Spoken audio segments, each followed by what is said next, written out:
মুছলমান লোকবিলাকে বেছি জেলত থাকে কিয়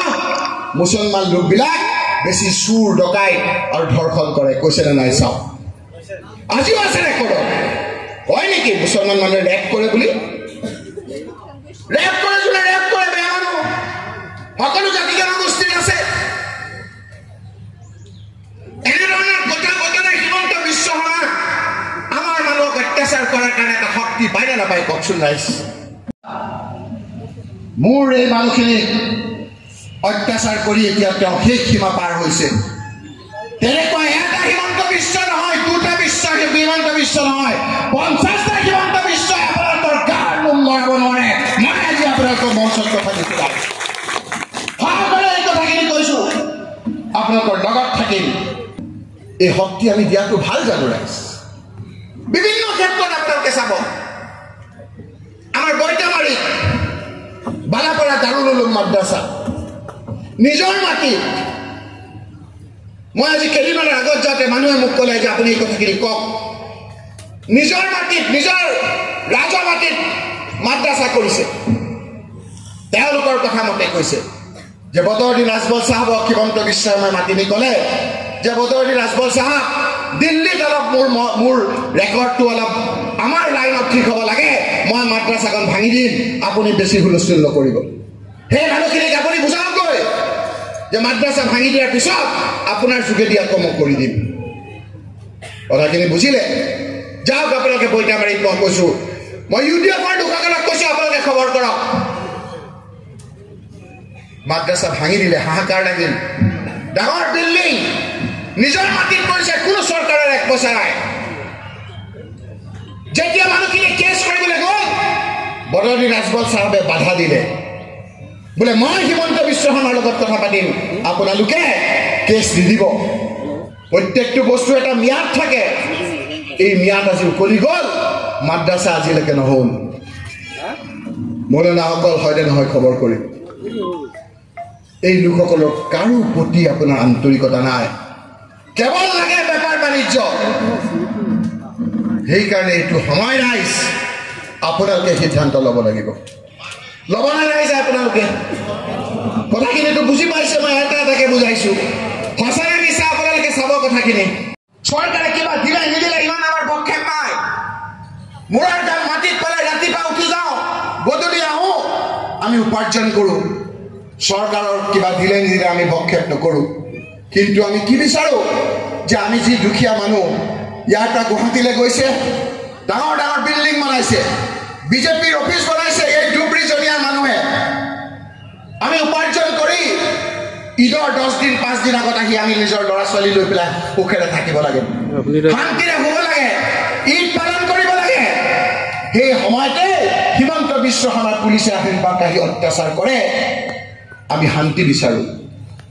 আপোনালোকে শান্তি বিচাৰে নে অশান্তি বিচাৰে এই সিদ্ধান্ত আপোনালোকে এইবাৰ ল'ব লাগিব আপুনি ৰাইজক শান্তি দিছে না কাৰ্যকালত নিৰ্বাচন আহিলে আমাৰ এইখিনি উৎসৱ হৈ যায় অলপ মানুহ বিজেপিলৈ যায় অলপ মানুহ ইউডিএফলৈ যায় কিছুমান মানুহ কংগ্ৰেছলৈ আহে ৰাইজ একগোট হওক এটা মেছেজ দিয়ক হিমন্ত বিশ্ব শৰ্মা তুমি অপমান কৰাৰ কাৰণে আমি একগোট হৈছোঁ ৰেকৰ্ড বিজ্ঞান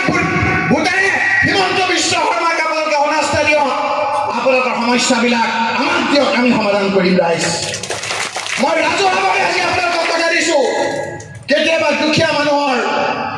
ধনী মানুহৰ বিয়া বাৰুত আমি নাহিব পাৰোঁ কিন্তু দুখীয়া মানুহৰ বিপদত সন্মুখত দেৱালৰ নিচিনা থাকি আপোনালোকৰ লগত থাকি ৱাদা কৰিলোঁ আপোনালোকৰ ওচৰত হিমন্ত বিশ্ব শৰ্মালৈ প্ৰত্যাহ্বান আমাক আপোনালোকে প্ৰতিনিধি কৰক আপোনালোকৰ নো মেডাল লৰাব নিদিওঁ মই আপোনালোকক কথা দিছোঁ নো মেডাল লৰাব নোৱাৰিব সেইকাৰণে আজি আপোনালোকক কৈছোঁ ভুলটো চিন্তা কৰি দিব কৈছে ৰহিমে আজি বদৰুদ্দিন আজমল চাহাবক আপোনালোকে কিয় বেয়া পাইছে কি কাৰণে বদৰুদ্দিন আজমল চাহাবে বিগত এমাহ কোনো মানুহৰ ওচৰত যাব পৰা নাই য'তে গৈছে কোনো মানুহ হোৱা নাই কোনো মিটিঙত মানুহ নাই হেলিকপ্টাৰ লৈ গৈছে মানুহ নাই বিভিন্ন মানুহে মিটিং পাতিছে মানুহ নাই MLA মিটিং পাতিছে মানুহ নাই কিয় মানুহ নাই জানে আপোনালোকে আমি পাহৰি গৈছো বহুত কথা মাত্ৰ কেইদিনমানৰ আগত এই মহিলাসকলে নিজৰ ল'ৰা ছোৱালী লৈ নিজৰ স্বামীক লৈ এখন গাড়ী ধুমুৱাই নাগৰিকত্ব এনআৰচিত নাম সোমাবলৈ আমি বিভিন্ন ঠাইত যাবলগীয়া হৈছিল নে নাই মনত কৰক আপোনালোকে ক'ৰবাত যোৰহাটত যাবলগীয়া হৈছিল ক'ৰবাত শিৱসাগৰত যাবলগীয়া হৈছিল ক'ৰবাত নগাঁৱত যাবলগীয়া হৈছিল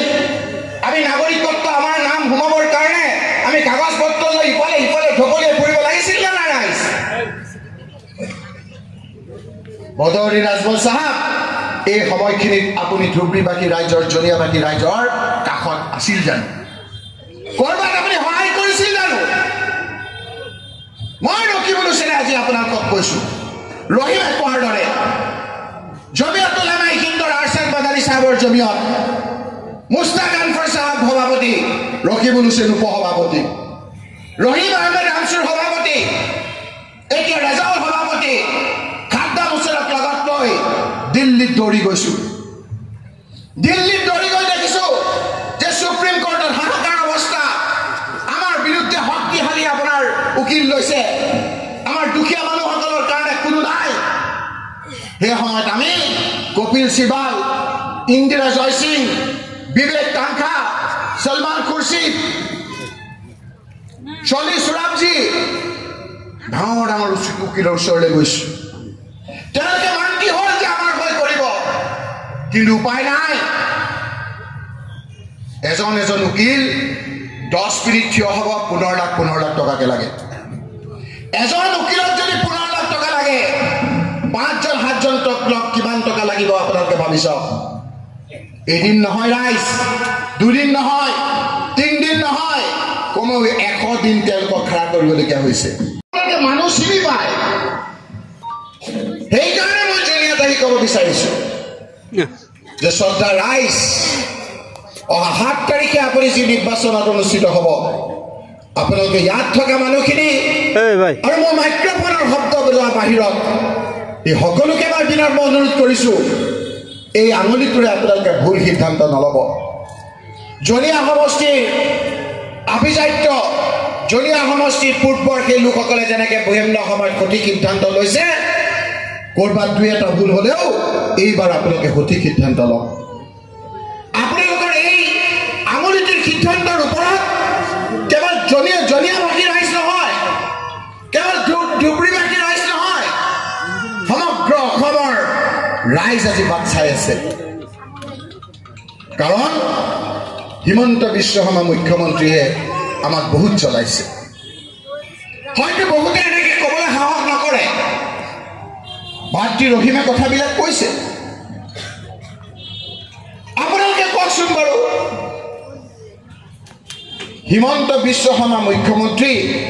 আপোনালোকে সমৰ্থন কৰে নে নকৰে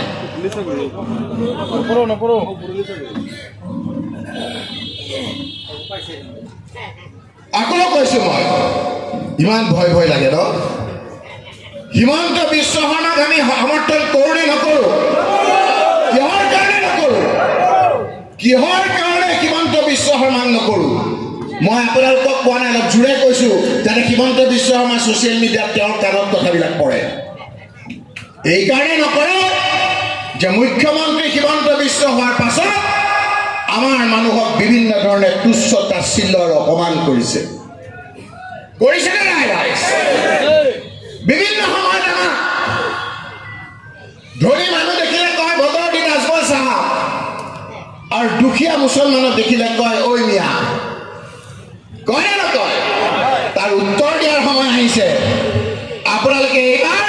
হিমন্ত বিশ্ব শৰ্মাৰ বিপৰীতে ভোট দিয়ক এই তুচ্ছ তাচ্ছিল্যৰ উত্তৰ ৰকিবুল হুছেইনে দিব আপোনালোকে চিন্তা কৰিব নালাগে